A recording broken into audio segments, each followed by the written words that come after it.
বাগানের মালিকরে খুঁজা বাইর করছে যে ভাই তোমার গাছের আপেলই হবে, নদীতে পড়ছিল, খায়া ফেলছি, মাফ করে দাও। ওই বেটা ভাবছে মুরগা তো পাইছি, তোরে ছাড়ি কি করে। বলছে এত তাড়াতাড়ি মাফ করা যাবে না, বাগানে মালিগিরি করতে পারলে মাফ করবো না, এলে করবো না। বলছে ঠিক আছে করব, মাপ দরকার। দুনিয়ায় মালিগিরি সহ্য হবে, আখেরাতের আযাব সহ্য হবে না। একটু ভালো মতে বোঝেন। কিছুদিন পরে দেখে মালিক খুব চিন্তিত। একদিন সাহস করে জিজ্ঞাসা করছে, মালিক এত চিন্তিত কেন? যখনই দেখি এত বড় বাগানের মালিক, টাকা পয়সার তো অভাব দেখি না আপনার, আপনি এত চিন্তায় থাকেন কেন? তো বলছে বেটা তোর কাছে বইলা কি লাভ হবে?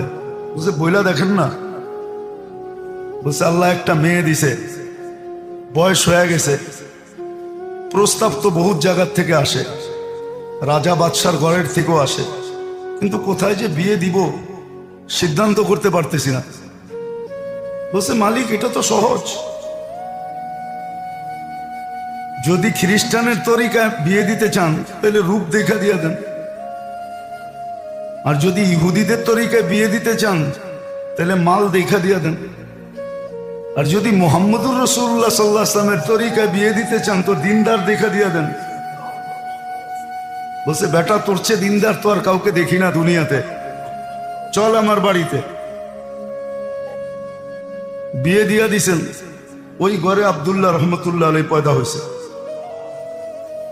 কিয়ামত পর্যন্ত এত বড় মুহাদ্দিসও আসবে না, আল্লাহওয়ালাও আসবে না।